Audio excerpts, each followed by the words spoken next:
नमस्कार दोस्तों, विज्ञप्ति पीसीएस के यूट्यूब चैनल पर आप सभी का स्वागत है। इससे पहले हम लोगों के 2 टेस्ट पूरे कंप्लीट डिस्कशन हो चुके हैं, आप लोगों ने वो देख लिए होंगे। आज हम लोग डिस्कशन कर रहे हैं टेस्ट नंबर 3, जो कि हमारा इतिहास का टेस्ट है। ठीक है, तो हिस्ट्री का टेस्ट जो है आज हम लोग इसको डिस्कस कर रहे हैं। आप लोग देखिए इसको और समझिए। देखिए, सबसे पहले हम लोग एक बात करते हैं कि क्वेश्चन में हम लोगों को क्या ध्यान देना है कि 2 से 3 क्वेश्चन गलत करने से हम लोग बच जाएं। सबसे पहले देखिए, हम लोगों को ध्यान देना है, किसी भी क्वेश्चन को हम लोग पढ़ेंगे तो तुरंत उस पर अंडरलाइन या सर्किल कर लेंगे सही या गलत पर। ठीक, यहाँ पे कई क्वेश्चन में लिखा रहता है कि सही नहीं है ना।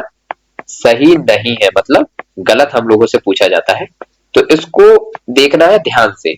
इसमें क्या होता है, इसको ध्यान से नहीं देखते हैं तो 1 से 2 क्वेश्चन या 3 क्वेश्चन तक हम लोग इसी वजह से गलत कर देते हैं, क्योंकि ये ध्यान नहीं दिया कि इसमें सही पूछा था या सही नहीं है पूछा था। ठीक है, तो इससे क्या हो जाता है भैया, 3 गलत हो गए, एक और आपका ठीक वाला कट जाएगा, तो टोटल मिला के 4 क्वेश्चन यहाँ पे गलत हो गए आपके, है ना। अब 4 क्वेश्चन गलत हुए तो हम लोग कहां से कहां पहुंच गए ये तो आप लोग समझ सकते हैं। अभी हाल ही में रिजल्ट आया है, जो 2 क्वेश्चन भी पीछे थे उनका सिलेक्शन रुक गया है, और एक एक क्वेश्चन का यार लड़ाई है। एक क्वेश्चन पे तो लाखों लोग इधर से उधर हो जाते हैं, हजारों लोग आगे पीछे हो जाते हैं। तो ये हमें बहुत ध्यान देना है कि अगर आपको सही क्वेश्चन आते हुए अगर आपका गलत हो जाएगा तो दुख बहुत ज्यादा होगा, और अगर एक आध नंबर से आपका प्री रुक गया तो दुख और भी ज्यादा बढ़ जाएगा। तो हमें ये ध्यान देना है, अभी से हैबिट डालनी है। टेस्ट सीरीज का मतलब ही यही होता है कि क्वेश्चन को गलत नहीं करना है, क्वेश्चन की हैबिट डालना है, क्वेश्चन देख के घबराना नहीं है ना, टाइम मैनेज करना है। तो यही तो सब होता है टेस्ट सीरीज में। तो चलिए आज देख लेते हैं टेस्ट नंबर 3, हिस्ट्री का हमारा टेस्ट है। तो हिस्ट्री का डिस्कशन आज हम लोग कंप्लीट कर लेते हैं। चलिए, पहला क्वेश्चन यहाँ पर क्या है कि निम्नलिखित में से कौन सा राज्य नागभट्ट प्रशस्ति में उल्लेख है। तो पूछ रहा है यहाँ पर कि नागभट्ट प्रशस्ति में कौन कौन से राज्य यहाँ पर उल्लेखित है। तो देखिए, अनर्थ है, ठीक है, मालव है, किरात है, अवंती नहीं है और वत्स है।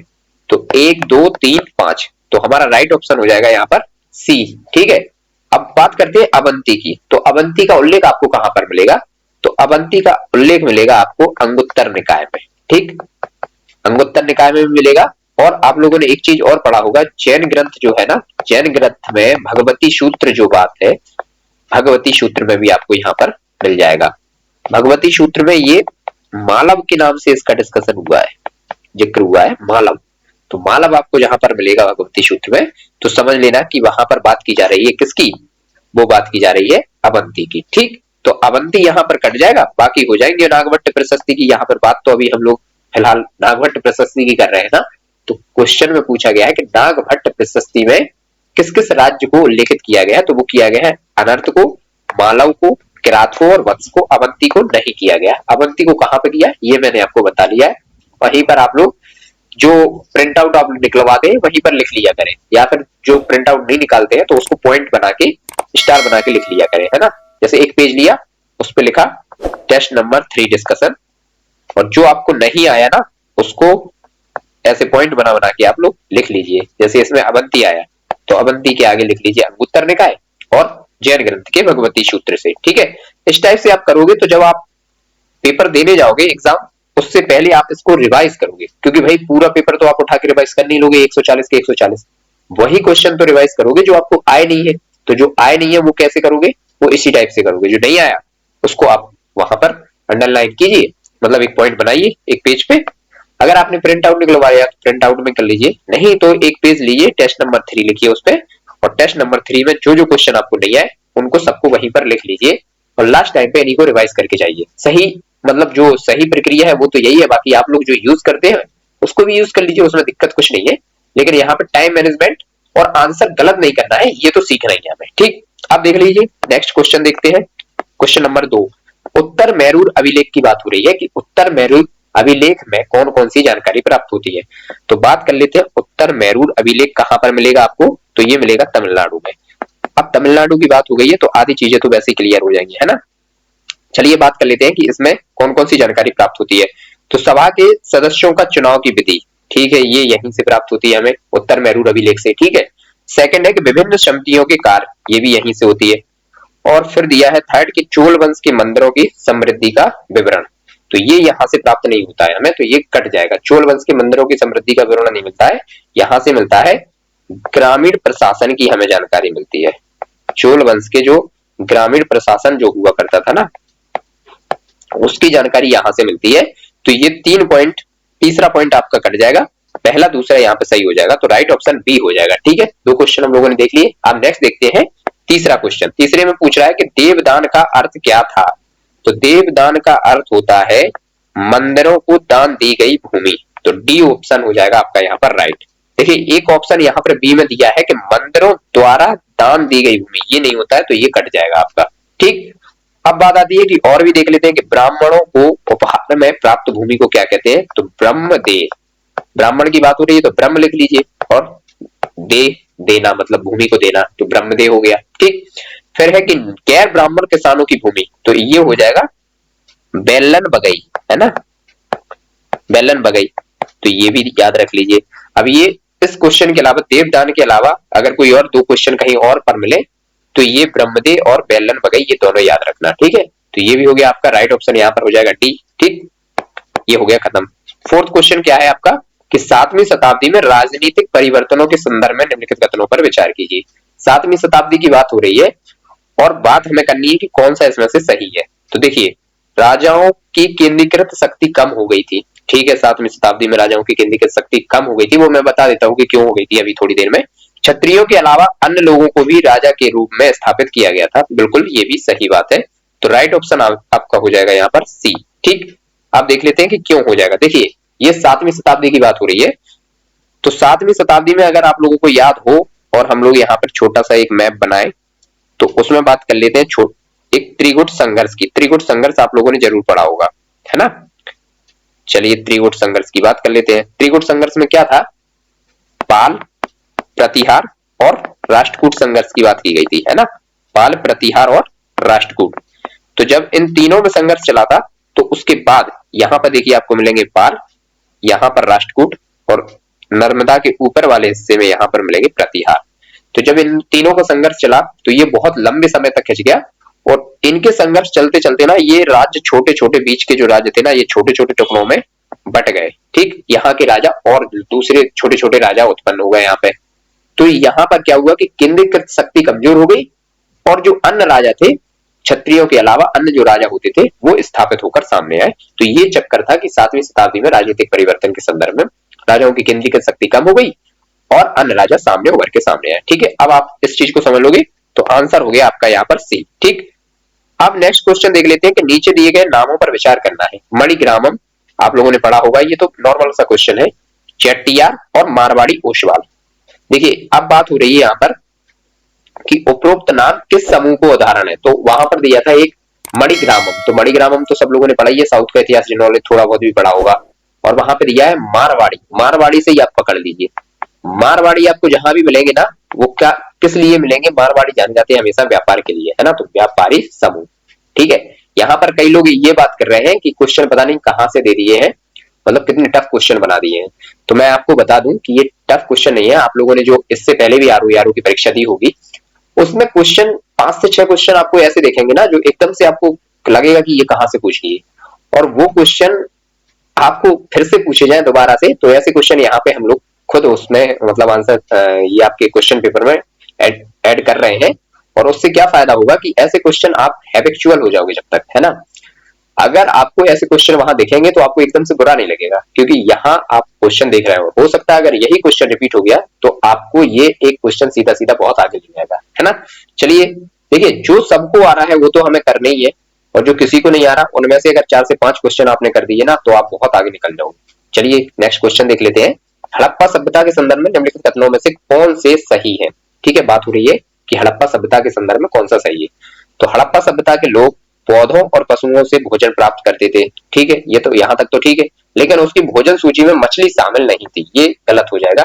मछली शामिल थी भोजन में, ठीक है, मछली शामिल थी, तो ये हो गया आपका गलत स्टेटमेंट।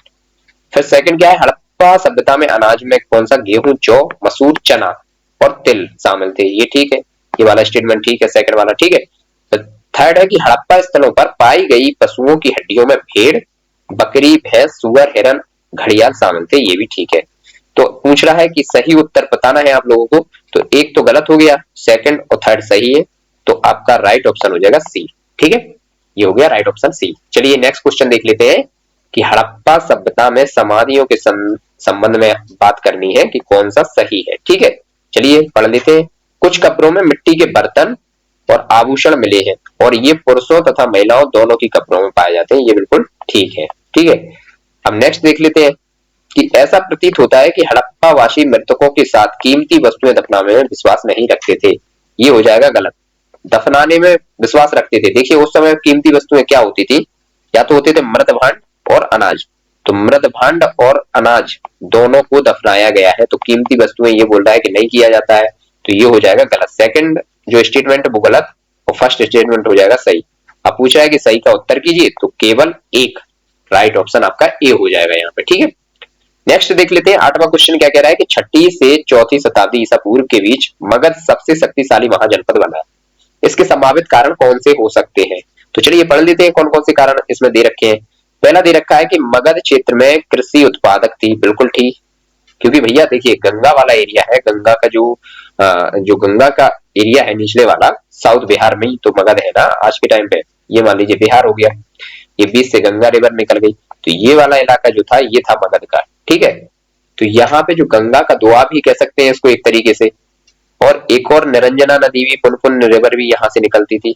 तो ये कह सकते हैं कि भैया यहाँ पर कृषि तो होती थी, क्योंकि नदियों की मात्रा अधिक थी, तो कृषि उत्पादक अधिक थी। ये स्टेटमेंट हमारा बिल्कुल ठीक हो गया। सेकंड है कि वहां लोहे की खदानें आसानी से उपलब्ध थी। बिल्कुल ठीक बात है, वहां पे लोहे की खदानें भी थी।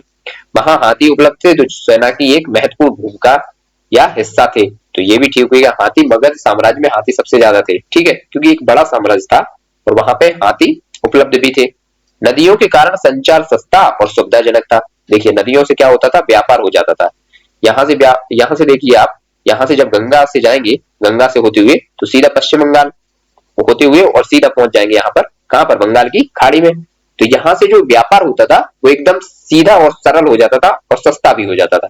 तो कह सकते हैं कि नदियों के कारण संचार सस्ता होता था और सुविधाजनक भी था। ठीक है, ये चारों आपके बिल्कुल ठीक पॉइंट हैं। और इसमें अगर एक पॉइंट और दिया होता तो मैं उसको भी ठीक मान लेता। एक उत्तरापथ की यदि इसमें चर्चा की जाती तो एक उत्तरापथ भी इसका एक रीजन था। देखिए उत्तरापथ कहाँ से, आप लोगों ने पढ़ा होगा, भारत का थोड़ा एक मोटा मोटा एक अनुमानित मैप बना लेते हैं। देखिए यहाँ था तक्षशिला, ठीक है, और तक्षशिला से होते हुए और मगध साम्राज्य से आपका उत्तरापथ निकलता था और ताम्रलिप्ति तक जाता था। ठीक है ना, तो जो मगध से निकलता था तो यहाँ पर ये चुंगी भी तो लगाए हुए थे ना मगध साम्राज्य में, तो चुंगी कर भी इनको मिलता था। और उत्तरापथ एक ऐसा पत्ता उस समय कि जिससे कि लगातार जो है क्या चलता था, व्यापार चलता था, और रेशम मार्ग भी उसको बोलते थे, है ना। तो लगातार व्यापार भी चलता रहता था, तो चुंगी कर भी इनको बहुत बड़ी मात्रा में मिल जाता था। तो इसलिए महाजनपद, ये शक्तिशाली महाजनपद उभर कर सामने आया, कौन, मगध। ठीक है, तो अब पूछ रहा है कि सही उत्तर बताइए। सही हो गया आपका डी, राइट ऑप्शन डी हो जाएगा। चलिए नेक्स्ट देख लेते हैं। नेक्स्ट क्वेश्चन आपका मौर्य साम्राज्य के बारे में है, और मौर्य साम्राज्य के बारे में हमें ठीक से चर्चा करनी है कि भैया क्या क्या मौर्य साम्राज्य में हमें यहाँ पर देखने को मिल जाएगा। चलिए देख लेते हैं मौर्य साम्राज्य में क्या क्वेश्चन पूछा है। मौर्य साम्राज्य के इतिहास को पुनर्निर्मित करने के लिए इतिहासकारों ने विभिन्न स्रोतों का उपयोग किया। कौन कौन से स्रोत यहाँ पर शामिल किए गए, ये विवरण दिया गया है और हमें यहाँ पर सही उत्तर चुनना है। ठीक है, मेगास्थनीज का विवरण बिल्कुल ठीक है, कौटिल्य का अर्थशास्त्र इसका भी ठीक है, ये भी ठीक है। बाद के जैन और बौद्ध ग्रंथ, संस्कृत साहित्य कृतियां, ये सबका उल्लेख यहाँ पर मिला है, और इन्हीं स्रोतों से हमें मौर्य साम्राज्य के बारे में जानकारी मिलती है। जैसे मेगास्थनीज का जो है विवरण, ये किसकी जानकारी हमें देता है, ये देता है विदेशियों का विवरण। जो विदेशी आए है ना उस समय घूमने उमने जो आते थे या जो आक्रमण भी किए, वो यहीं से हम लोगों को मिला है। कहां से, मेगास्थनीज के विवरण से विदेशियों का विवरण हमें प्राप्त हुआ। ठीक है, फिर कौटिल्य के अर्थशास्त्र की बात करें तो यहाँ से हम लोगों को क्या प्राप्त होता है, मौर्यकालीन जो साहित्य हुआ है इसी को तो कहते हैं कौटिल्य के अर्थशास्त्र को, यहाँ से जानकारी सबसे ज्यादा मिलती है। तो इसमें ये मिला है, और जैन और बौद्ध तो मिले ही है, और संस्कृत साहित्य कृतियां भी मिली है, तो चारों ठीक हो जाएगा, राइट ऑप्शन हमारा डी हो जाएगा। ठीक है, नेक्स्ट क्वेश्चन है यहाँ पर 10, और इसमें क्या पूछ रहा है हमसे कि हड़प्पा स्थलों पर मिले भारों, वेट के संबंध में कौन सा कथन सही है, सही बताना है। और भार, वेट मतलब आप समझ गए होंगे, आज के टाइम पे आप दुकान पे जाते हैं ना, तो अब तो चलिए इलेक्ट्रिक हो गई है, मशीनें जो तौलने की आने लगी है वो इलेक्ट्रिक आने लगी है, लेकिन अभी भी आप लोग सब्जी वब्जी लेने जाते होंगे तो बांट का वहां पर प्रयोग किया जाता होगा। और आपको लोहे के बांट मिलते होंगे 1 किलो 2 किलो 5 किलो, है ना, इस टाइप से बांट, आधा किलो, है ना, इस टाइप से मिलते हैं बांट। तो बांट के बारे में हमें बताना है हड़प्पा कालीन स्थलों पे। ठीक, ये भार आमतौर पर तांबे के बने होते थे। देखिए उस समय तांबे की तो बात की नहीं गई थी, ये पत्थर से बने होते थे। तो ये हो गया गलत, आपका पहला स्टेटमेंट गलत हो गया। सेकंड क्या है, ये भार आमतौर पर गोल होते थे और इन पर कोई निशान नहीं होता था। तो गोल नहीं होते थे, ये चौकोर भी होते थे, ये 60 आकार के भी होते थे। ठीक है, तो ये हो गया एक, तो ये गलत हो गया सेकंड वाला भी। अब थर्ड क्या कह रहा है, छोटे भारों में द्विआधारी प्रणाली और बड़े भारों में दार्शनिक प्रणाली का पालन किया गया था। ये बिल्कुल ठीक है आपका तीसरा। तो अब सही बताना है हम लोगों को, तो 1 और 2 कट गए, तो तीसरा हो जाएगा केवल 3, ए राइट ऑप्शन हो जाएगा आपका। ठीक है, नेक्स्ट क्वेश्चन है यहाँ पर 11वां कि प्राचीन काल में जारी किए गए सिक्कों के संबंध में निम्नलिखित में से कौन सा कथन गलत है। अब देखिए गलत बताना है यहाँ पर, पहले ही हम लोगों ने सीखा है क्वेश्चन, जब मैंने पेपर सॉल्व कराना स्टार्ट किया था वहीं पर मैंने डिस्कशन में बोल दिया था कि सबसे पहले हम लोगों को ये अंडरलाइन या फिर सर्कल कर लेना है कि इसमें सही पूछा है या गलत पूछा है ना। सही गलत जो भी होगा वो पहले ही अंडरलाइन कर लेना है, जिससे हमारा एक माइंड में बन जाता है कि अच्छा इस क्वेश्चन में ये पूछा है, सही पूछा है या गलत पूछा है। तो उससे हम लोग 1 से 2 क्वेश्चन सही करने में आगे हो जाएंगे, नहीं तो 1 से 2 क्वेश्चन हम लोग गलत कर लेंगे। चलिए देखते हैं इसमें क्या पूछा है। पहला स्टेटमेंट है कि 6ठी शताब्दी ईसा पूर्व में चांदी और तांबे से बने पंच चिन्हित सिक्के प्रारंभ रूप से ढाले गए और उपयोग किए गए। तो इसमें गलत पूछना है, तो ये तो हो गया सही। ठीक, अब सेकंड वाला स्टेटमेंट क्या है कि शासकों के नाम और चित्र वाले प्रथम सिक्के कुषाणों में के द्वारा जारी किया है। ये गलत हो गया, अभी बताता हूं क्यों गलत हो गया। ठीक है, तीसरा क्या दिया हुआ, पहले स्वर्ण सिक्के पहले शताब्दी ईसा पूर्व में इंडो ग्रीक शासकों द्वारा जारी किए गए। ये भी गलत हो गया। देखिए इसने क्वेश्चन में स्टेटमेंट में कैसे घुमा दिया, शासकों के नाम और चित्र वाले प्रथम सिक्के कहाँ मिले, इंडो ग्रीक के द्वारा मिले थे, तो इसने चेंज कर दिया। और पहले स्वर्ण सिक्के आपको कहा किसके द्वारा मिले थे, कुषाणों के द्वारा। तो इसने कुछ नहीं क्वेश्चन में आगे पीछे कर दिया और आपको घुमा दिया, है ना। तो इतना ही सा ध्यान रखना था इसमें। और पूछा है गलत, तो पहला सही हो गया, सेकंड गलत और थर्ड गलत, तो गलत हो गया सी आपका राइट ऑप्शन, सेकंड और थर्ड गलत हो गया यहाँ पर। ठीक, नेक्स्ट क्वेश्चन क्या पूछ रहा है, प्रयाग प्रशस्ति के बारे में निम्नलिखित कथनों में कौन सा सही है, सही बताना है यहाँ पर। ठीक है, प्रयाग प्रशस्ति को इलाहाबाद स्तंभ लेख के रूप में जाना था, बिल्कुल ठीक बात है। प्रयाग प्रशस्ति जो है उसी को इलाहाबाद का स्तंभ लेख के रूप में जाना जाता है। इसे हरिशेन ने रचा था, तो पहला ठीक हो गया, दूसरा भी ठीक हो गया। यह गुप्त शासक चंद्रगुप्त द्वितीय की प्रशंसा में लिखा गया, ये गलत हो गया। ये चंद्रगुप्त की प्रशंसा में नहीं, ये समुद्रगुप्त की प्रशंसा में लिखा गया है। अब याद कैसे करना है, देखिए मैंने इसको कैसे याद किया था, जैसे गंगा और यमुना कहां पर मिलती है, प्रयाग में, है ना। तो संगम प्रयाग जो होता है, प्रयाग प्रशस्ति हो गया उससे, या इलाहाबाद आप लोग कह लीजिए, तो ये तो हो गया प्रयाग। अब जब जहां पर वो मिलती हैं तो ये वहां पर बड़ा जो क्षेत्र है वो पानी से भर जाता है और कैसा दिखता है, समुद्र की तरह दिखता है। तो यहीं से हमारा समुद्र से निकल आया कौन, समुद्रगुप्त। ऐसे ही मैंने याद रखा था, बाकी आप लोगों की जो भी ट्रिक हो वो ट्रिक से आप याद कर लीजिए। नहीं तो मैंने तो यही रखा है कि प्रयाग में जो संगम बनता है तो प्रयाग प्रशस्ति अभिलेख हो गया हमारा, और वहां पर समुद्र जैसा दिखता है तो समुद्रगुप्त। ठीक, समुद्रगुप्त से संबंधित है प्रयाग प्रशस्ति अभिलेख। तो राइट ऑप्शन क्या हो जाएगा, सही पूछा है यहाँ पर, तो सही क्या क्या हो गया, देखिए पहला सही हो गया, दूसरा सही हो गया, तीसरा गलत हो गया। तो पहला और दूसरा कौन से ऑप्शन में दिए हैं, बी ऑप्शन राइट ऑप्शन हो जाएगा। ठीक है, अब नेक्स्ट देख लेते हैं क्वेश्चन, सातवाहन राजाओं के बारे में निम्नलिखित में से कौन सा कथन सही है बताना है हम लोगों को। ठीक, सातवाहनों में राजा के नाम पर उनकी माताओं के आधार पर रखे जाने की परंपरा थी, बिल्कुल ठीक है। गौतमी पुत्र शतकर्णी, वशिष्ठी पुत्र पुलमावी, है ना, ये माताओं के नाम जोड़े जाते थे। तो ये हमारा स्टेटमेंट हो गया बिल्कुल ठीक। सेकंड स्टेटमेंट है कि सातवाहनों में राजसत्ता उत्तराधिकार मात्र सत्तात्मक था, ऐसा नहीं था, पितृसत्तात्मक ही था। बस माताओं के नाम पे राजा के नाम रखे जाते थे, जो राजा बनता था उसके नाम माता के नाम पे रखे जाते थे, बाकी था पितृसत्तात्मक ही। तो ये चीज हमें ध्यान रखनी है, सातवाहन राजसत्ता, ये आप अपने नोट्स जहां पर बनाओगे ना पेपर 3 करके उस पर जरूर लिख लीजिए कि सातवाहन की जो राजसत्ता का उत्तराधिकार था वो मात्र सत्तात्मक नहीं था, पितृसत्तात्मक ही था। तो सेकंड आपका गलत हो जाएगा, तो एक सही हो जाएगा। तो क्या हो जाएगा आपका राइट ऑप्शन ए हो जाएगा, केवल एक। ठीक, नेक्स्ट क्वेश्चन देख लेते हैं, बुद्ध और जैन ग्रंथों में 16 राज्यों को महाजनपद कहा गया, निम्नलिखित में से कौन सा राज्य दोनों ग्रंथों में उल्लिखित है। तो कौन सा है यहाँ पर, वज्जी है, ठीक है, मगध है, अवंती है, कुरु है, लेकिन अंग यहाँ पर नहीं है। अंग की चर्चा कहां पर मिली है? अंग को जो सूर्यपुत्र कर्ण थे ना, सूर्यपुत्र कर्ण को अंग का राजा माना गया था। और किसने बनाया था? ये कौरवों के जो सबसे बड़े भाई थे दुर्योधन, उन्होंने अंग का राजा बनाया था। किसको? सूर्यपुत्र कर्ण को। ठीक, यहां से याद रख लीजिए। तो चौथा कट जाएगा, 1 2 3 और 5, 1 2 3 5 सी में हो जाएगा राइट ऑप्शन आपका। चलिए नेक्स्ट क्वेश्चन 15वां क्या कह रहा है? निम्नलिखित बौद्ध ग्रंथों का सही संबंध क्या है?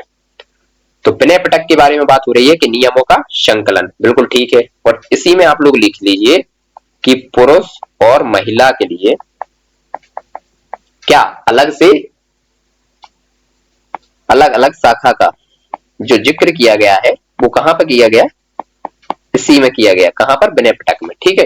फिर सुत्त पिटक की बात की जा रही है तो बुद्ध के उपदेश, बिल्कुल ये भी ठीक है। फिर अभिधम्म पिटक की बात की जा रही है तो दार्शनिक विषय, ये भी ठीक है। तो यहाँ पर तीनों सही है और सही ही आपसे पूछा गया तो डी राइट ऑप्शन हो जाएगा। ठीक है।